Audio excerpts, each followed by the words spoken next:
loads his rifles and shoots more of the mercenaries. Once they are all down, Ray throws a smoke grenade into a room and silently enters, where he finds the last mercenary pointing his gun at the hostage's head. He slowly approaches them, but stops when the mercenary orders him to drop his rifle. Afterward, he inquires about what the mercenary wants, learning that he needs Ray's forces to pull back and a helicopter to flee with. Ray orders his teammate to hold fire while negotiating a deal with the mercenary before providing him with a chopper. He asks the mercenary where he keeps the phone, and as soon as the guy turns his head to show him, Ray pulls out the gun and shoots him.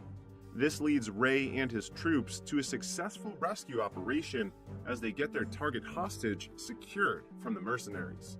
After that, the US military aircraft transports them to Aviano Air Base in Italy, where the US Air Force has permitted them to spend their vacation anywhere inside the country. Since that is the case, Ray feels happy to be able to reunite with his wife, Gina Garrison, who is waiting for his arrival on their base. They will finally get the opportunity to spend time together and enjoy the holiday by going to a coastal village in Italy located on the Amalfi Coast. Once Ray and Gina reach their destination, they immediately drop themselves at a hotel to get some rest. The following day, when Ray wakes up, there is a letter from Gina telling him that she is going out to get something for their breakfast. While waiting for Gina to return, he goes to take a bath when suddenly 2 mercenaries appear from within the room and abduct him. Soon after, Ray discovers he is being held captive by a bunch of mercenaries while strapped to a chair. Martin Axe, the leader of the group, eventually appears in front of Ray and confronts him about the involvement of the US military in their objective to take hostages. Ray remains silent, so Martin presents him with Gina, who is also abducted by them, and presses him once more for information about who gave him the heads up to intervene in their hostage-taking in Mombosa. But Ray still refused to disclose anything, claiming he was merely following orders and had no idea who might have tipped him off. In light of this, Martin brutally murders Gina in front of him, who promises vengeance after witnessing the act. But before he can do anything, Martin already takes his life. And yet, Ray wakes up later at the Rising Spirit Technologies laboratory, where he is in an experiment led by the head scientist, Dr. Emil Harding. Harding is taken aback when Ray regains consciousness and remains stable, so he and his colleague, KT, immediately visit him. Once inside Ray's room, Harding explains to him that the US military usually lets RST take over disabled military veterans and other military patients so that the cutting-edge biotechnology here can cure them. But Ray's case is exceptional because he was the test subject of their experimental nanite technology, which brings him back from the dead. This makes him the first successfully resurrected RST human subject of the RST's Bloodshot program to have his whole bloodstream replaced with nanites. This piques Ray's interest, and he demands Harding to break down every aspect of nanotechnology for him. After showing him the operating room and saying they work on developing methods to increase the speed and strength of the military's armed forces, Harding then brings Ray to his private laboratory room and suddenly slashes his hand to demonstrate the nanites. He reveals that the nanites are helping his body recover from injuries, and it can also make him stronger. However, Harding cautions Ray that his nanites can run low, so they need to be recharged regularly to keep them from wearing out and causing him to die again.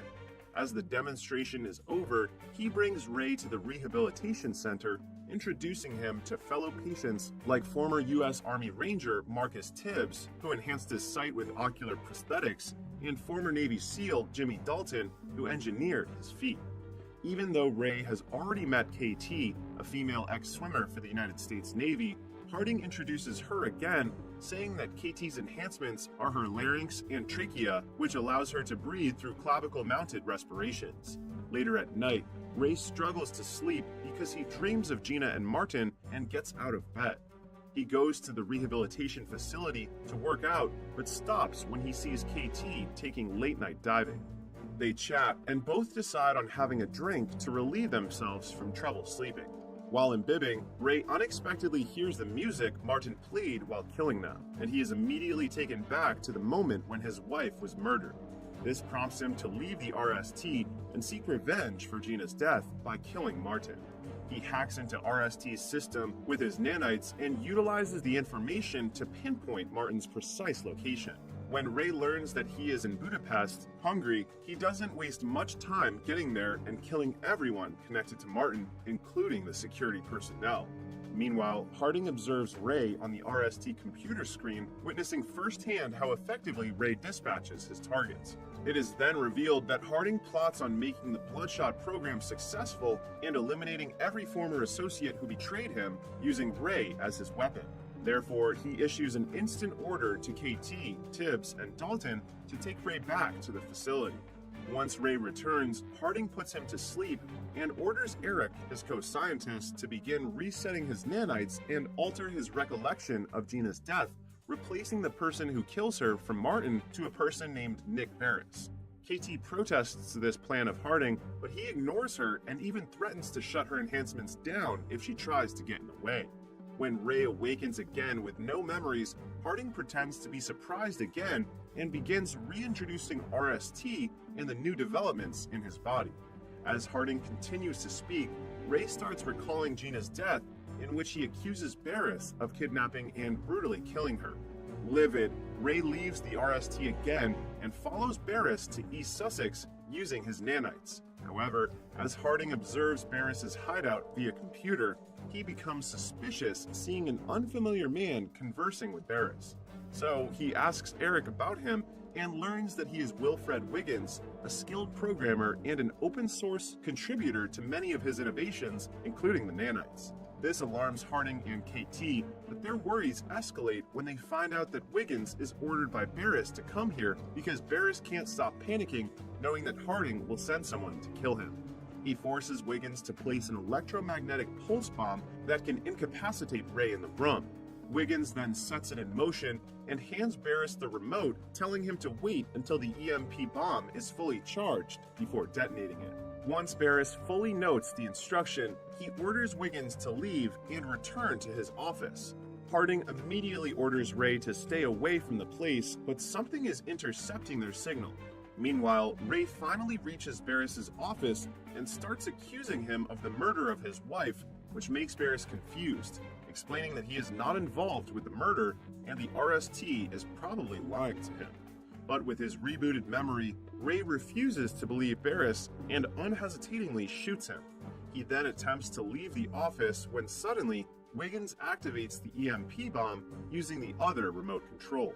As a consequence, Ray's nanites shut down, breaking his connection to the RST. When Ray falls to the ground, Wiggins immediately takes him to his office, where he uses higher voltage to wake him up and make his nanites function again. Once Ray awakens, Wiggins clarifies that he is not an enemy and proves it by taking off the bonds on his hands. Seeing that Ray is persuaded, he flips the lights back on and keeps eating his noodles while introducing himself to Ray and boasting about his extraordinary coding abilities. He also makes it clear that he is under duress to work for Barris. As Wiggins continues, a slew of conflicting recollections suddenly strikes Ray, in which the identity of the person who murdered Gina blurs. Ray then tells Wiggins about it, and Wiggins explains that RST resurrected him so they could manipulate him and kill every defector of Harding's creation. Now that Ray has figured out the truth, he attempts to return to the RST facility to take down Harding, but Wiggins refuses to release him, claiming that Harding will just take control of Ray and modify his memories to make it look like Wiggins was the one who murdered his wife. Ray then cuts his hand to release several nanites, showing it to Wiggins and asks him to reverse engineer the nanites since he is confident in his ability to reprogram anything. Meanwhile, thinking that Gina is probably alive since his memory has been manipulated, Ray leaves for a while to track her down with a phone Wiggins gives him that can connect to a satellite and make the search easy. On the other hand, having lost contact with Ray, Harding presses Eric, demanding him to fix it. Eric, stressed out and frightened, finds the car Ray is riding. Harding then instructs him to tell Tibbs and Dalton to follow it. Concurrently, Ray finally finds out that Gina is in London and immediately visits her place. He rings the doorbell and Gina opens the door for him. It is a shock to Ray that she is still alive, but it comes as an even bigger shock to him when Gina says they broke up 5 years ago. She has put the past behind her and begun a new chapter in her life with her loved ones. Ray gets confused at first, but when he sees a child approaching Gina, he suddenly gets silent and leaves without saying goodbye to her. As Ray drives back to Wiggins' office, Tibbs and Dalton find him and intentionally crash their vehicle into Ray's car. Ray jumps out of the car immediately, but Dalton quickly electrifies his nanites by shooting him. Dalton then attempts to fire again, but Ray exerts all his strength to recover his nanites and throws a piece of steel at him. Afterward, Ray flees the area while Dalton grunts in frustration as he cannot catch him. Pissed off, he orders Tibbs to find Ray's location before he drives off to get him again. Tibbs then activates every tracker in the sky, and once he tracks him down, he signals Dalton and keeps providing pins detailing Ray's whereabouts. Dalton catches Ray on the road, but both of them are driven over by a truck, and Dalton's robotic legs break. Conversely, Ray's cybernetic upgrades keep him from ever getting hurt. Ray then rushes over to attack the vulnerable Dalton, but Tibbs thumps a jackknife across his back, rendering him unconscious. Afterward, they take Ray back to the RST laboratory to reset his nanites and modify his memories. After re-establishing contact with Ray and seizing control over him once more, Harding orders KT to capture and kill him to prevent the exposure of the Project Bloodshot, but KT refuses to follow his order. However, Harding deactivates her enhancements and reminds KT that he has the means to eliminate her at any time if she ever again refuses to cooperate. He then activates her enhancement again, and KT has no choice but to do his command in capturing Wiggins. Soon after landing in London, KT gets a call from Eric informing her that Wiggins is in the Monteverde in Soho and has brought guards with him. KT then takes mental note of Eric's detailed description of Wiggins and patiently awaits his arrival at the front door. When she finally spots him emerging from the building, she launches her strategic attack by borrowing a lighter from him and blowing smoke right at his face until he passes out. KT then knocks off Wiggins' guards to ensure that no one would stop her from capturing Wiggins. But instead of murdering Wiggins, she plots a scheme with